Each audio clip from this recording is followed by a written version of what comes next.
All right, Cecil. So January horror movie number 2. We know the history in this month, but in your estimation, did this one sink or swim? Let me just say that there was a lot more beneath the surface to this one than I think even you anticipated. Yeah, it rose to the top. Have you checked the children? Your little master. Hi, I'm Chucky. Wanna play? Sometimes that is better. You're gonna need a bigger boat. What's up, everyone? Welcome back to the Horror Show. I'm Cecil Laird. And you got Jaime and Fuego here. And we are here to talk about, yes, January horror movie number 2 for 2020. We reviewed The Grudge before. We will be reviewing The Turning, and we will be reviewing Gretel and Hansel. But today, we are here to talk about one of my top 3 most anticipated horror movies of 2020, and we are talking about Underwater. That's right. This could have gone a number of ways, you guys, and I am going to just jump out of the gate and say that I think I kind of loved this movie. I really think I love this movie. There are a couple of things that you can pick and choose at, but the way that they brought this bad boy home in perhaps the biggest horror Aqua fan way you can possibly anticipate, without any lead-in whatsoever in trailers, I'm going to be honest, I was really, really, really happy, borderline ecstatic, when I finished this movie. Like, I can't believe we just got to see what we just got to see. And I'm not trying to overblow it, guys, because there are shortcomings, but in my estimation, again, keep in mind... I'm letting the man talk. He is, and I appreciate that. Creature movies are my number 1 favorite horror subgenre. Same with Fuego. Yes. So this one, I'm giving some leeway on some things because they did this creature movie fan so happy. Yes, and this is not contagious enthusiasm, everybody. I enjoyed the hell out of this film. The last thing I want to do is to build your expectations to, immense, insane levels for a PG-13 aquatic horror drama, because it really has some very legitimate traumatic elements. PG-13. It's PG-13. Yeah. I thought a couple of the gore scenes might have pushed it the other way. This is a film that pushes it to the limit. I'm not going to sing it. And Push it to the limit. Walk along the ocean's edge. Anyway, Case 2 is great in it. The whole cast is surprisingly not hammy. The writing is solid. The dialogue is funny at times and yet heartfelt at others. Man, Kristen Stewart is badass in this movie. Case 2 rocked. And the creatures are cool. I think this passed American Ultra is my favorite Case 2 appearance that I've seen. Yeah, I haven't seen a ton that she's been in, but American Ultra, she seemed really natural, and I really, really liked her in this movie. Yeah, I liked Adventureland. I liked Ultra. I liked Haven't Personal seen Shopper. Adventureland. I mean, Haven't seen Personal she's Shopper. really stretched herself a lot as an actress, and she is doing her best Ripley in this. And this is a film that She derives Ripley's the hell out of this movie. She really does, with the skimpy attire at times too, which is a little forced, perhaps, But yeah, she looks forced, but appreciated. Yeah, exactly. We're not going to complain about that. But, I mean, for a PG-13 aquatic creature movie, no, it's not going to reach the levels of gore of Deep Star 6 or Leviathan or anything like that. But I was very satisfied with this movie, much more so than I was anticipating. So I'm very pumped to talk about it. Yeah, me too, honestly. We've been sitting around kind of milling about, trying to make sure we have our thoughts together for this. And I've just been like, kind of chomping at the bit to talk about this, but at the same time wanting to collect my thoughts. More puns. Yeah. I'm so punny, I didn't even realize it. Indeed. All right, guys, so let's talk about the story, okay? So the story is about this drilling operation that is taking place in the Mariana Trench, which is, if you didn't know, the literally deepest point in the oceans in all of the world. In the Pacific, right? No, in all of the world. It's the deepest point in all of the world's oceans. And it is 7 miles deep. And the that's Pacific also is the world's where the biggest Meg ocean, right? took place, is the Mariana Trench. The Meg initially escapes from the Mariana Trench in the original Meg book. I do remember the book's tremendous. Yeah, find the review here on our channel. Indeed. But yes, so they're drilling in the Mariana Trench. But here's the greatest thing, and we didn't even say right up top why this movie is so good. This movie is all third act. It is third act from 90 seconds into the movie all the way through the end, it is pretty much nonstop roller coaster action. There are points where the roller coaster kind of coasts, right, where you have to deliver a couple of lines of dialogue and such. But this movie was just woof, woof, woof, woof, woof. And I utterly loved the pacing and the fact that it was pretty breakneck. Again, it's a fervent one pretty much throughout, man. Dude, from 2 minutes in all the way through, this literally felt like what would be the third act of a regular movie. And it's only like 90 minutes. Yeah, it's lean and mean, right? 90 exactly. minutes, so it doesn't overstay its welcome. It does exactly what it wants to do. I will admit, it doesn't have the deepest of characters. That's not the point of this movie. But the point of this movie is survival. True. And I loved how they went about it. Yeah, and I still felt like all of their chemistry, even if they weren't like massively drawn out characters or anything like that, they still had good chemistry. And all of the actors, as we get into that here in a moment, I felt like all of their performances were solid. There was nobody, as I said earlier, that was like hammy and too stereotypical whateverness. I mean, everybody elevated that kind of thinness maybe to some of the writing of the source material itself, you know. Speaking of which, I started talking about the story and then launched into still more things that I loved about the movie. So, story-wise, it is about this drilling platform that has been built in the Mariana Trench, 7 miles below the surface of the ocean. And we start off with K-Stu brushing her teeth, as you see in the trailer, and 2 minutes in, like, you get a little bit of voiceover from her. She's the voiceover sort of framing device. Yeah, she's waxing brushing her teeth and she's thinking about half full, what's it like? You know, you're at the bottom of the ocean and you're doing a job and you know you're weighing this, and all of a sudden the freaking walls explode and water starts pouring in and she freaking bolts. And from that point, 2 minutes in, the movie goes off, man. Andale. It is off. And like, I respect the shit out of that, man. Yeah. We don't get movies like that. And yes, there's not character development. I mean, there's character development. There's a little bit. There's Talking character about, development like, as the movie moves on. But it's not like relationships you get the usual 15 to 20 minutes of setup before something goes wrong. So you're like, here's all the characters. Here's where they belong on the station. And here's where they are. And here's what they do. And now, here's how they're all going to band together once the thing starts happening.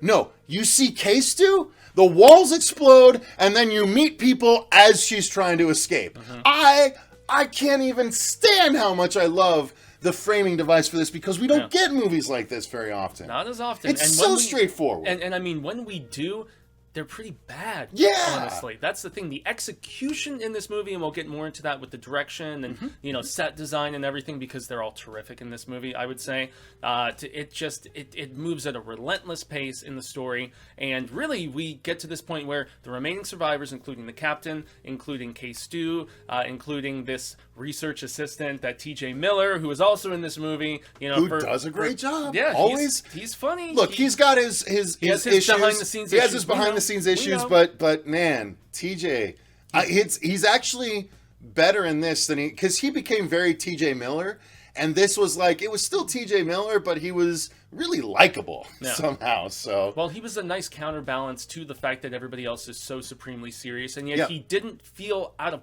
place. Like, we've seen so many of these movies where, I said the guy in Deep Rise, and you didn't agree with that as much. Not quite. Yeah, the guy who you think dies, but he's more wormy and kind of like, kind of thing. I mean, you likened it more to and stuff like LL that. Cool J and Deep Blue Sea. I likened him more to LL Cool J and Deep Blue Sea because he's cracking jokes. He's cracking jokes, he's fun, but he's also brave. So, like, that's the thing. He's not just comic relief. Yeah. So, I did like that. Yeah, he's not we'll talk about that in the acting. Yeah, he's not wormy and wimpy, obviously. But, so the survivors, they band together, and K-Stu Well, I didn't even say the wall explodes. Yeah. K-Stu is trying to... Okay, yeah, I did say. Okay, yeah. She's meeting survivors along the way as she tries to escape. You're right. Yeah. She basically... there's just a couple people who, after this big disaster happens, and they lose a big portion of their facility on the ocean floor in this, Mariana Trench in the Pacific Ocean. Yeah, they're basically trying to figure out, okay, where do we have to get to? Where are their escape pods? What happened? What happened, first and foremost? They're like, it was an earthquake. And they're just like, I don't know if that was an earthquake. And then they hear some audio, and then they're thinking, oh boy, this probably probably is not as we are just trying to make ourselves believe that it was. And I mean, really from there, they have been more adamant in some of the later promotional material, admitting On that this TV, is a creature there's movie. creatures involved. Yeah, there are creatures involved, and so it's about trying to get from one place to another, creatures going after you, and really there's not much else that we can spoil until the end, because we do want to, there's something Some people have said, specific in the third act we have to talk about. We're going to talk about it in the spoiler section. Yes, And we'll guys, if you forewarn you. want to know why this movie is so badass, stick around to the spoiler section, because it's really not going to ruin the movie for you. No, not it's at all. really just going to tell you why it's as badass as we think Because it's as badass. this is really a you have to see it to believe It really is. Like, I can't believe that we finally got this. Like, okay. No, Okay, we're not going to gush about it too much. Okay, so they're trying to escape, and that's the long and short of it. They're trying to get to a different part of this, I keep trying to say space station, but this subsea station. It does look very space station. It does. It's Well, like Sea Lab. It's kind of like Alien. But yeah, so they're trying to get to a different part of the sea station, and then as they do so, they find out that there are creatures, and yeah, that's the long and short of it. They're just trying to escape without getting killed by creatures and or the station itself. So the acting, Fuego. Let's talk about the acting, because this is literally something that can sink or swim. Damn it. Mall punners. First off, I didn't even mean to, and second off, I said it really ridiculously. So it can make a movie sink or swim. Yeah, it can make it break it. Indeed. Yeah. So I will say that the acting actually was really good. From pretty I much appreciated everyone in Yeah, this. same. Like we see her meet up with this black character right off the bat, who she knows, and they have a really great chemistry, and then we meet up with the captain, or with TJ Miller, and then we meet up with the captain and some other people, and so that's how we kind of grow our group before we start shaving off our group as we go. Which always happens in these films. We know. I mean, but you know, know, there's purposefully oftentimes there's oftentimes a lot of there can be weak characters in and amongst a really good movie. I did not feel that way with this one. I felt like everyone carried their weight. They carried their portion of the story. They moved the story forward, and I cared about everyone I was intended to care about in this movie. Yeah, same. I mean, K-Stu, once again, doing her best Ellen Ripley in this, and not just with the skimpy running around just like she did, being Sigourney at the end of the first Alien movie. I mean, nonetheless, delivered. If she's not in her suit, she's in her bra and panties. Yeah. So if you're into that, and yet the other lady is wearing her, bright spirit. Yeah, shirt she's or got her whatever. actual She's T-shirt. She's actually well, look, wearing a T-shirt. K-Stu was awake when everyone else was asleep, right? So you're assuming it's 2-3 a.m. She's just in her skivvies brushing her teeth. Yeah. So it's not outside of the realm of possibility, and she just doesn't have a chance to put on clothes for the entire movie. And also, they have to take off clothes to get in these big, in the big huge, bulky, depressurized they look like suits. Gears of War characters. Kind of. I will or try Deep and Star 6, man. pull That's up a what separate thing, yeah. but Gears of War characters are in these big, bulky suits, and you just see their little heads out the top, and it's very much like that. But Really? but it still works. The whole movie still works, even regardless of how bulky the suits look. Yeah, and everybody else is good. TJ Miller is, like, all of his quips, especially the first time he sees her, when he's like, ooh, you flat-chested elven, like, whatever, however he described her, so funny. It makes me think flat-chested elven princess or something like that. it makes me think that was an ad-libbed line for sure, dude. Did he say flat-chested or black-chested? He Because said- she was wearing black. He said flat-chested. Oh, I took it for as black. sure. Oh, I that's thought he said that. hilarious. Yeah, flat-chested. Kinda. I mean, he's not wrong, No, but no, nonetheless, that's it wasn't about that. It wasn't about no way a dig, no whatsoever. Not at all. Like most of his lines, just about everyone lands for me, and there could be like in more this sort so of than role, a lot of his other movies. Yeah, because he's the supporting character in tons of movies at this point. He did not overstay his welcome. He actually That's felt what like I a was gonna genuine character. Sorry, didn't mean to step on you. Yeah, no, not at all. And that's the thing that characters like him in these sort of movies often do. They get to a point of annoyance by trying to interject too much, and it's like this porridge is just right. He really complimented everything and gave a balance to the seriousness of everybody else. And I mean, K-Stu is earnest in this movie, man. And there is one scene in particular in the third act, which, this isn't going to spoil anything, but she's talking to this other character, Emily, and Emily has kind of a romance thing going with this other guy, and she's like, you really do love him, don't you? And she's like, yeah, and she's like, that's really cool. And she said it with such seriousness and such just Earnesty. like, yeah, and such Earnestness, just, I mean, I should she just. You're right, and the way and respect. someone say that's Respect, really cool man, you know? can come off so dumb and cheesy. No, the way but she she delivered actually, that it's line, like man. that's just how characters nowadays talk, and she's just like, that's really cool. She's like, that's really cool. Yeah, You it's like love it was somebody, almost a you know? hint of jealousy, like, oh, I didn't find that. And we find out without spoiling things why Case that's the rocked case. in this movie, she dude. was terrific in this movie, man. This is one of my favorite roles I've ever seen her in. For real. If not my favorite. If not my favorite, Yeah. because she's badass, but she has like actual range to her character, and it's not just running around being an action hero, whatever. She she has some very tender moments with some of these characters that she loves and she's respects, great. man, and she's terrific in this And movie. gorgeous, great and gorgeous. Yeah. Like, you can't ask for more than that. It's I'll tough watch. not to. You know what? I'll watch a movie with Case through now. I won't maybe go back and watch the Charlie's Angels movie because it's not just her in it, but I'll watch a Case through movie, dude. Like, she did a really good job about I'm going to take this. Catherine to see this movie, man, because I think she'll really dig it. She was already interested in it. It was so fun. So, all right, the acting's Acting great. aside, yes. Effects. So there were a lot of digital effects. Luckily, As can be expected. As can be expected, obviously. It's creatures lighting underwater that helps don't with actually this, exist. though, The lighting, yes. significantly. The lighting and the setting helps because obviously when you're in deep water, there is no light. Everything is black except for what's illuminated by the substation's lights. So they can control the lighting, and if something isn't quite bright enough, it's because it's in the darkness of the sea. So everything had its place. Anything that was obscured for a reason. Not everything is obscured for the whole time. They give you those shots that you want to see. So yes, it is obviously very CG oriented, but it's a situation where this isn't something where practical effects would have done the deed.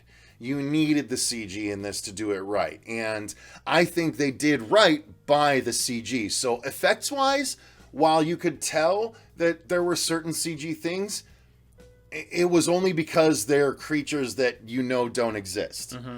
Otherwise, it looked great. Like, I think even those creatures looked good, but it was, within the context of the movie. Effects for you? Yeah, I think the CG is totally forgivable in this regard because of the fact that we just get these brief glimpses of them when the lighting kicks in, and the darkness does help with, I mean, all too often really it's like not so good CGI when you see it in just the brightest of daylight, most notably Gemini Man being one of the most recent I can think of, the Will Smith movie, in broad, just super illuminated light. You can see the shortcomings in that regard, and the fact that we were just getting these glimpses of these creatures and stuff, and not just super quick, but quick enough where you see what's going on with them, the teeth and the structuring of their torsos and their bodies and everything, and yet it didn't linger too long. It was just enough to satisfy me, and quick enough to not overstay their welcome. And it wasn't on it long enough to make it look bad, but it was on it long enough to be like, ooh, I got a good look at that. Yeah, and it gave more dread because of the fact that it's the same position these characters would be in if they just are moving whatever slight amount of light that they have when they're going through the just utter darkness of the bottom of the ocean. All you're going to get is a quick glimpse of these things anyway. So it really lent itself to the use of the CGI in that regard because it wasn't blatant, And if one of your fears, if not your main fear, which my main fear is getting eaten by something in the water. Yeah, much more so than on land. If that's your fear, then this movie plays something out where you're like, oh, I'm not okay with this in any way, shape, or form. And I was like, I can't believe they just did that. As it was happening, I was seated next to you and I was just like, dope. I was like, this is horrifying and awesome. Yeah, for real. It really was. So, and I mean, there's also use of exploding pressure suits with certain characters without spoiling who imploding and what exactly. Ooh, go for it. And I mean, also I want to segue into the set design and the fact that this was a really cool looking base. It didn't look low budge like some of the stuff that we have seen before. I don't know what. No, it looked like an actual place. Yes. Yeah, it did not look like direct to video space station underwater. It wasn't Doom Annihilation. No, that it was not. Thank the Lord. I know that's what you were leaning aliens. Yeah, that's what immediately came to mind, being the last time I saw a similar sort of station. No, they did a great job with the set design. You're absolutely right. And also the visual and effects. the production design. Yeah, but also the visual effects when you're, because they do these little, this particular area of the base, this amount of miles below the surface, so on and so forth. Yeah. And so they go for, you see the exterior of these places, and they're obviously all digital, but they looked really, really good, I thought. We've seen some bad practical miniatures, and we've seen some, in all the things we've covered over the years, and we've seen some bad CGI exterior of bases, whether above or underground or in space, or in water, whatever. I thought they all looked really rad, and the lighting on them was cool, and man, what else? Score? Yeah, Loved the score to this. It's eerie. It's like a combination of some orchestral stuff and some synthesizer stuff. It's the first score since Ad Astra last year that, just as far as science fiction-y stuff, really just hit me emotionally, And it's something that I would probably... I know you love listening to scores while you write. This is the kind of score I would totally listen to I'll be while I getting wrote, this. because it invokes emotion, especially in the third act when everything is so much more intense, and it's intense throughout. Just as we said, it's a little bit of ebb and flow, but there's another punny. But it's so many water puns. I know, my God. But as we get to the third act, especially, and you just. It had an 80s-ishness and some of this like synthwave stuff that I love so much, but it also felt very modernized and very much like there was like that, like full-on symphonic aspect to it, which you don't always get. There was a tiny bit of even Mandy badassness. Yes, there like totally the was. close-up of the face just before something badass happens, and you're just like, oh, they're not effing around. Like, yeah. Hitting you with the score in those particular bits. So and You're right. the sound design was terrific. Yeah. Whoopsie. Anyway. Whoopsie. But and even I've got frustrated with some of these underwater or in space things where they're talking to each other, and it was 47 meters down too. Sequel. Where they could hear each other even though their ears weren't in the thing that. In this one, you saw the little microphones. You saw the computer display in the helmets and stuff. In the HUDs. William Eubank, I believe, is the name of the director. He'd only done two things before. He did The Signal with Olivia Cooke and Lawrence Fishburne and Lin Shaye, sci-fi film, and then he had done a music video film for Angels and Airwaves, that the Tom DeLonge spin-off thing from Blink-182, and he's really into aliens and sci-fi and stuff. But this is only his third feature, but what an accomplished feature in my estimation. And for a January release from the now Disney-fied 20th Century Fox, I hesitate to say I love this movie, but I'm really, really close. And the more I've thought about it since we left the theater, the more I really like it and can't wait to watch it again. So. Me too. Yeah. Okay. It's so cool to be able to say that. So, guys, I think it's spoiler time. There's just a couple things at the end of this movie we just could not. We have to talk about it. Refrain from discussing. We have to talk about it. All right, guys. So, if you want to watch Underwater and you don't want to have the coolest, straight up, the coolest thing about this movie spoiled for you, then turn away now. Turn back now. And I honestly don't know where you would even be able to see it. We're just going to tell you about it, and then you go to the theater and you watch it happen. You're going to want to, after we say it, you're going to want to go see it if you're anything like us. So, guys, let's do it. All right, spoilers coming in 5, 4, 3, 2, 1. Fucking Cthulhu! What? We're talking some old god shit, man. Seriously. Woo! So we get a bunch of... So first and foremost, we get the first inclination of the creatures that we have, that they have basically... It's a little baby one that you get to see in the practical. And it's practical, yeah, which is really cool. And so it's the first encounter they have with what has potentially been unleashed from this drilling in the trench. And, of course, when they have to get one area of the base to another, we have some encounters with what is actually there. And, dude, there was that one point where they sucked T.J. Miller out of the suit. Pulled him out of the suit. And you see the blood, in his helmet. Well, first you see his head go like, yeah.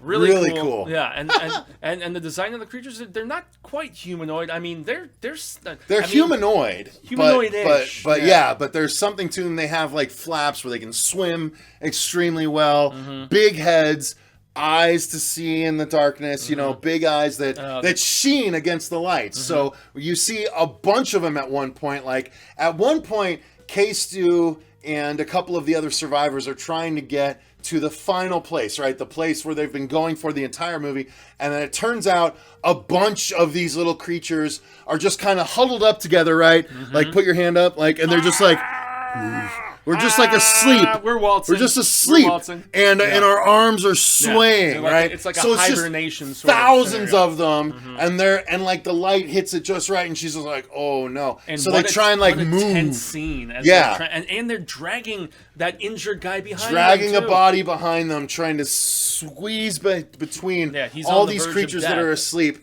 Doesn't work out the best.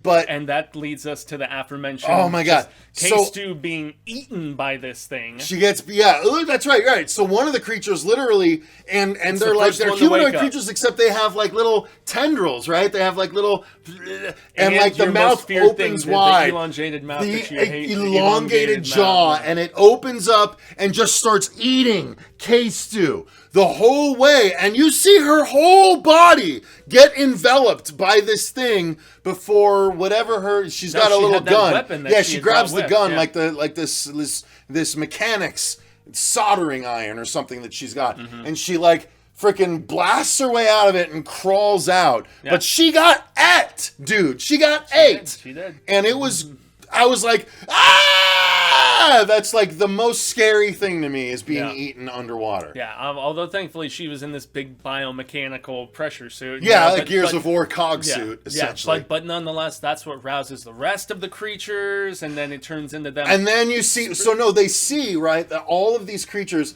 kind of get pulled away. They all start to stir. They all start to stir, and they get pulled away, and you see that it's just a giant arm that they're all attached to, and it's actually its head raises, and that's when K-Stu shoots the flare. She shoots the flare gun, and so you get just underwater flare gun. Yeah, you get the smallest, like, quick silhouette glimpse of what you get a silhouette, and then you see that it's this giant Cthulhu thing with massive teeth and the tendrils and like tentacles and stuff like that. Like I'm sorry, I'm showing my belly. Forgive me, I'm excited.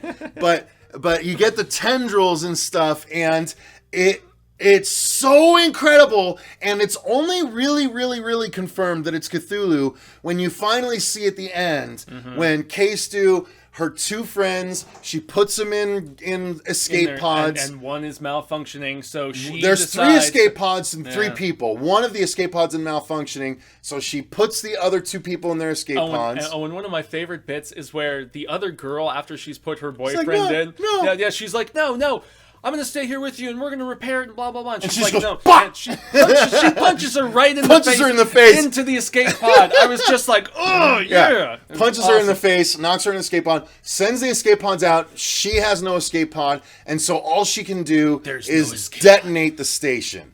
And so as she is detonating the station, she's in front of a giant window that's showing the Cthulhu creature. She starts to detonate, and as the sequence is counting down, they cut to a giant wide shot and you of see the actual actual scope. You see the full scope, and it is a giant Cthulhu creature with arms that tries to crawl its way out, and then the whole thing explodes and just vaporizes everything, and I love including herself. Yeah, and I love what she says at the end. She's like, the bottom of the ocean is full of darkness, so let's light this shit up. Yeah, and then it all fucking explodes, yeah. and vaporizes her and the creature and everything, and that's the end of the movie. It was so dope, dude. Yeah. This movie was very satisfying for me, man. Even talking about it even more, it just makes it more fun. Yeah. Like, guys, we admit, this is not the deepest movie. This is not a movie about character development. This is third act from minute 2 to minute 95, or to minute 95. It was awesome, and it was nonstop, and it was just go in without expectations, go in without expecting a deep story. Yeah, right. Go in without expecting a deep story, and just have fun and enjoy the spectacle of finally seeing Cthulhu on the big silver screen. And also, they might say it's not Cthulhu, but it's that's close Cthulhu. Enough. Okay, well, it's an old god of some goddamn sort. I mean, and honestly, once again, this film had such alien vibes to me, and it's my favorite like franchise pretty much, and she is so badass in this. She rose the level for all other imitators or worshippers at the throne of that franchise going forward. And I mean, once again, PG-13 sci-fi horror. This really, it was just so fun, and I think it raises the bar for what you can do with not only this rating, but with creativity. It's so well shot, it's so slickly edited with its action sequences, most notably the one that we talked about at the very beginning, where there's no creatures even involved. It's just running and blistering pace and just a portion of this base exploding. This movie is a shitload of fun, and I hope all of you make the time to go and check it out. So, Indeed. yes, January, be gone. Definitely worth your time, you guys. So if you did see it, let us know in the comments down below what your thoughts are. Try not to spoil it, even though we just did a spoiler section. But Yes. for those people that haven't seen it yet and don't want it spoiled in the comments, just do them a favor and don't spoil it. But Porfa. let us know if you enjoyed it or not. And if you enjoyed the video, click the like button and subscribe. Click the notification bell to make sure you don't miss other episodes like this going forward. There's still 2 more horror movies coming in January alone that we're going to be reviewing. I don't know that we'll get early screenings, but we'll see them the Thursdays if nothing else. So yeah, thank you guys very much for watching. Thank you to our patrons. The link to our Patreon is in the description box down below, and you can actually select movies for us to review and other stuff like that. You can make us your little puppets. But Yes. until next time, guys, I've been Cecil Laird. Gracias, I've been Jaime and Fuego. And remember, stay scared!